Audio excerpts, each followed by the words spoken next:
Magandang umaga po sa bawat isa sa inyo. Welcome back to our 365 Bible verses everyone should know. Maraming salamat po sa sponsor natin ngayong umaga, si Brother Alvin. Brother, pagpalain ka ng ating Panginoon. At hello po sa inyo, Imelda, Vengeline, Jack, King Sablay, Joel, Jasumi, Emily, Luwalhati, Dina, Alex, Arnold, Margarita, and Lisa. So tuloy po natin yung ating talakayan po patungkol sa practicing the presence of God. I hope tayo pong lahat ay mas lalong nagiging aware sa presensya ng Diyos. Now, dito po sa 2 Samuel chapter 5 verse 10, makikita po natin na si David mas lalong pinagpapala ng Diyos. Sabi po rito, and he became more and more powerful because the Lord God Almighty was with him. Lalong nagiging makapangyarihan si David dahil tinutulungan siya ng Panginoong Diyos na makapangyarihan. So yung unang teaching po natin ngayong umaga, God multiplies success. Si David, tinutulungan siya ng Diyos. Yung success ni David, tuloy-tuloy, sunod-sunod, nagmumultiply. Now, kung ikaw ay isang tao na ginagawa mo ang bagay na tama, pag naitaan ng Diyos, syempre, tutulungan ka niya. Pero pag mali ang ginagawa mo, hindi ka tutulungan ng Diyos. As simple as that.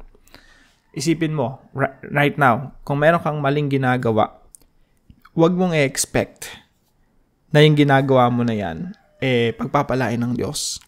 Kasi ultimately, lahat ng nangyayari sa buhay natin, lahat ng ginagawa natin, dapat kalugod-lugod sa Diyos. At yung Diyos, hindi siya gagawa ng isang bagay na hindi nakakalugod sa Kanya. Hindi nakakatuwa sa harapan ng Diyos.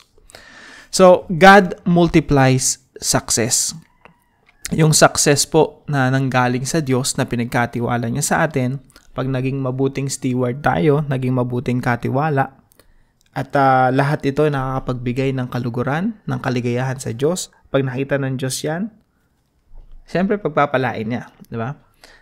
Ibe-bless ka lalo ng ating Panginoon, lalo niyang pagyayabungin yung mga pinagkakatiwala niya sa atin. So, God multiplies success.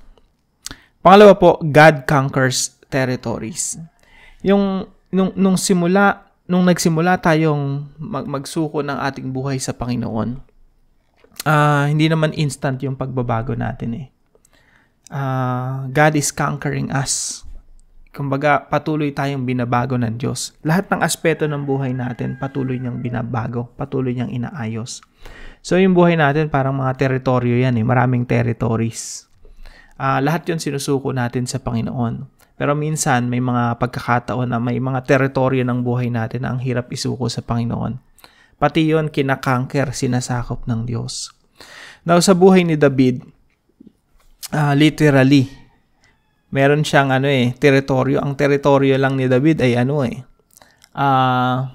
eto lang, pastulan. Later on, pinapalawak ng Diyos yung teritoryo niya. Hanggang dito sa 2 Samuel chapter 5, naging hari na siya ng Israel. So isipin niyo po, nung unang panahon, ang teritoryo nilang ni David ay yung mga pastulan. Ang pinaghaharian niya lang yung mga tupa. Pero later on, si David inangat ng Diyos. Actually, yung proseso ng pag-angat ng Diyos kay David, talagang hindi naman biglaan . Mula sa pagiging shepherd boy, ginapi niya si Goliath, naging tanyag siya. And then later on, naging military general siya. Binigyan siya ng success ng Panginoon. And then naghari siya dito sa Hebron. Tapos yung buong Israel na. And then sabi dito sa mga talata, David became more and more powerful. So literally, yung territory ni David lumalaki. So God conquers territories. Pareho rin po sa atin, Nung panahon na pinagharian tayo ng ating Panginoong Jesucristo, binabago niya tayo. At habang binabago niya tayo, yung pinanghahawakan nating teritoryo, pinapalaki din ng Diyos. Yung responsibilidad natin bilang mga Kristiyano, lumalaki rin. Dati mga bata tayo, responsibilidad natin napakaliliit lang. Pero habang lumalaki tayo, dumadaming responsibilidad natin. Natututunan natin, kinakailangan na natin magbayad ng mga bills, bayad ng kuryente, ng internet, Tapos later on, pinagkakatiwalaan tayo ng pamilya. That's normal sa mga tao. Ganun din po sa buhay Kristiyano, no? May mga blessings ang Lord, ministry, mga bagay na pinagkakatiwala sa atin na lumalaki. Kaya dapat tayong mas lalong magiging responsable. Kasi yung teritoryo natin, malawak na. At kapag nagkamali tayo ng desisyon sa ating buhay, hindi lang nangyayari yon sa ating sarili. Nangyayari din iyon, naaapektuhan din yung ating pinamumunuan, yung ating mga teritoryo. So, pangatlong katuruan po natin, God disciplines immorality. Now, si David po, nagmultiply yung success niya. Dumami yung responsibilidad niya. Nagkaroon siya ng kaharian. Dati Hebron lang, ngayon, this time dito sa 2 Samuel chapter 5, yung buong Israel na. Now, during this time, nung kanyang paghahari, 40 years siyang naghari. Towards the end, meron siyang malaking pagkakamali, no? Kumbaga, nangalunya siya. Yung asawa ng may asawa, kinuha niya. Later on, pinapatay niya pa. Hindi naman parang sinet up niya, no? Yung asawa nito ni Bathsheba na nagustuhan niya dahil may nangyari nga sa kanila, nabuntis niya, gusto niyang pagtakpan, military general niya si Uriah, yung asawa nito. Ginawa niya, okay Uriah, doon ka doon sa frontline ka ng labanan. Ang intention niya, mamatay talaga si Uriah. Doon ka sa strongest point ng kalaban. Ilalagay kita sa weakest point ng ating army. Kaya talaga, patay si Uriah. So, si David, pinagtakpan niya yung kasalanan niya, naging kriminal pa siya, no? Yung Diyos po, dinidisiplina yung ganong klaseng immoralidad. Nanguha ng asawa na may asawa, tapos nag-commit pa ng murder, no? Na pinapatay niya pa si Uriah. Now, yung immoralidad ni David na yon, dinisiplina ng Diyos. At nadamay pati yung kaharian niya. Pati yung pamilya ni David. Hindi lang siya yung nagdusa Pati kingdom niya nadamay. Now, si David po, ang dapat ginawa niya, dapat din nating gawin, dapat mabilis tayong magsisi.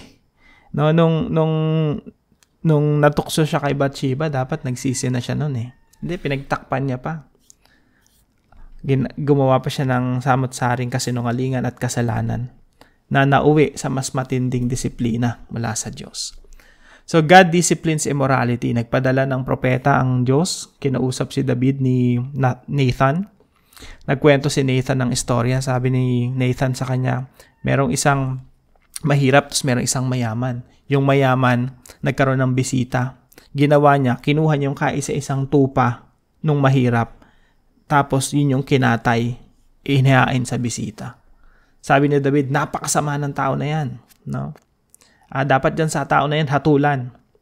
And then sabi ni Prophet Nathan, you are the man. Diyan, iniyak ni David, dun siya nagsisi talaga, no? Tumama talaga sa puso niya. Ikaw yun, David. Ikaw yung nagnakaw ng kaisa-isang tupa nung isang mahirap na yon. So, God disciplines immorality. Sunod-sunod yung disiplina ng Diyos kay David. Tandaan po natin, God multiplies success. Pag binigyan ka ng success ng Panginoon, may kasunod na success yan. May kasunod yan. Sunod-sunod na success yan. Kasi pag good steward tayo, talagang imumultiply ng Diyos yung katagumpayan. God enlarge our territory. No? Pinapalawak niya yung territory natin, responsibility natin. But at the same time, kailangan nating maging careful. Kailangan nating maging maingat. Because God disciplines immorality. Now, para po sa ating application mula sa mga talatang ito, number 1, be a good steward of success. Kailangan po nating maging mabuting katiwala ng pagpapala ng Diyos, ng katagumpayan. So si David po, no, nung simula ng kanyang ng career, sabi rito, mula sa pagiging shepherd boy, hanggang sa marami siyang mga victories, hanggang sa naging dakilang hari siya. Sabi rito, and he became more and more powerful because the Lord God Almighty was with him. Mas lalo naging makapangyarihan si David dahil tinutulungan siya ng Panginoong Diyos na makapangyarihan. Kaya yung success ni David, nagmumultiply, may tumutulong sa kanyang Diyos. Ano ang katumbas noon? Maging mabuting katiwala. Be a good steward of success. Pag meron kang katagumpayan, huwag mong isiping tagumpay mo yon. Isipin mo, tagumpay yon na pinagkatiwala sa ng Diyos. Si David naging hari. Dapat hindi niya isipin na yung paghari niya yun galing sa kanyang sarili. Galing yun sa Diyos na dapat niyang pakaingatan. So kahit ano po man ng tagumpay na makamit natin dito sa mundo, marahil sa pamilya, or sa finances, or sa kabuhayan, o kung ano man, pwedeng sa eskwelahan, no? May mga medalya kang nakukuha. Or nagiging tinitingala ka ng mga tao sa paligid mo kasi ang dami mga accomplishments. Lahat ng yun, galing yun sa Diyos. Yung success, galing sa Diyos yun. Siya yung nagmumultiply ng success. Kaya kailangan nating pakaingatan. Isipin natin, habang iniingatan natin yun yung pinakapaglilingkod natin sa Diyos. Be a good steward of success. Pangalawa po, be responsible and faithful to God. Maging responsable tayo at maging tapat, faithful sa ating Diyos. Lagi po nating iniisip na yung Diyos yung ating boss. Kailangan maging tapat tayo sa Kanya. Kasi po yung Diyos po natin, siya po ang nagpapalawak ng ating responsibilidad. At yung responsibilidad po na yun, na ibinibigay niya sa atin kapag pinagbubuti natin, paglilingkod natin yun sa Kanya. That's how we serve the Lord. Kaya po yung pagsisilbi sa Panginoon, hindi yan yung ginagawa mo lang sa loob ng church, no? Ng church building, no? Pakanta-kanta ka, pa-preach-preach ka, o kaya andun ka nakikinig ng mensahe, umattend ka na sa worship service. Yun na yung service mo to the Lord.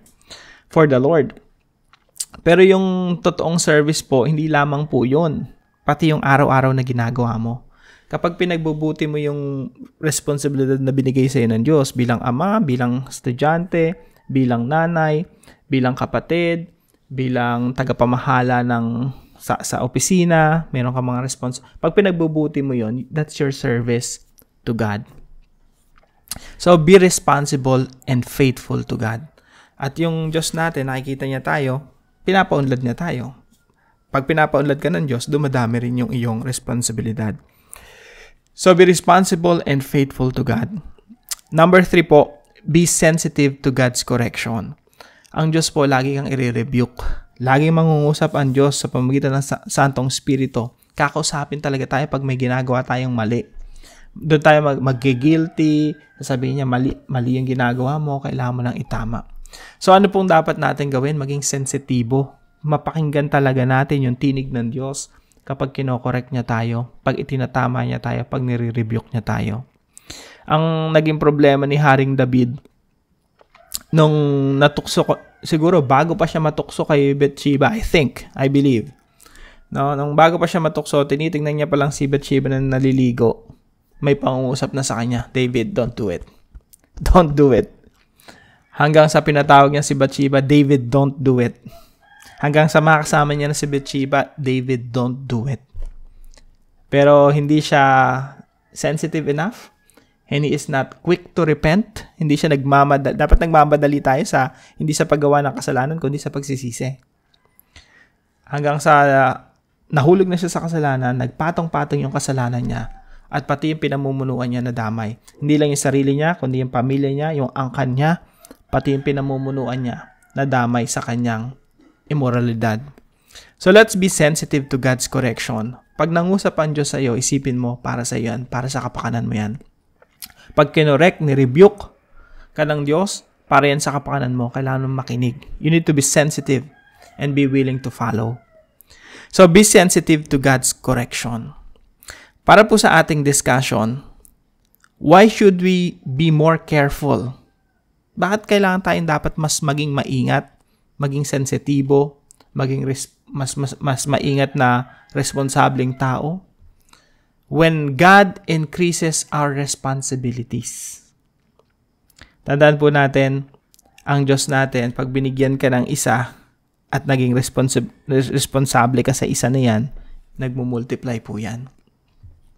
May it be in business, may it be in your career, yung promotion mo, yung Diyos, nakikita niya yung ginagawa mo na tama. Pag tama ang ginagawa mo, tutulungan ka niya sa tama. Pag mali ang ginagawa mo, hindi ka niya tutulungan sa isang bagay na mali. So why should we be more careful when God increases our responsibilities? Para po sa ating panalangin, Father in heaven, I pray that you bless me according to my capacity to handle your blessings. Teach me to become a good steward, faithful and responsible. Whenever I sin against you, I pray that I will become quick to repent. Make me sensitive to your correction. In Jesus' name. Kung meron po kayo natutunan sa devotion natin na ito, let us know in the comment section below. And please don't forget to share this devotion to your family and friends. Maraming salamat po sa inyo. Pagpalain po kayo ng Panginoon. See you po tomorrow, 5 a.m. dito sa ating daily devotion.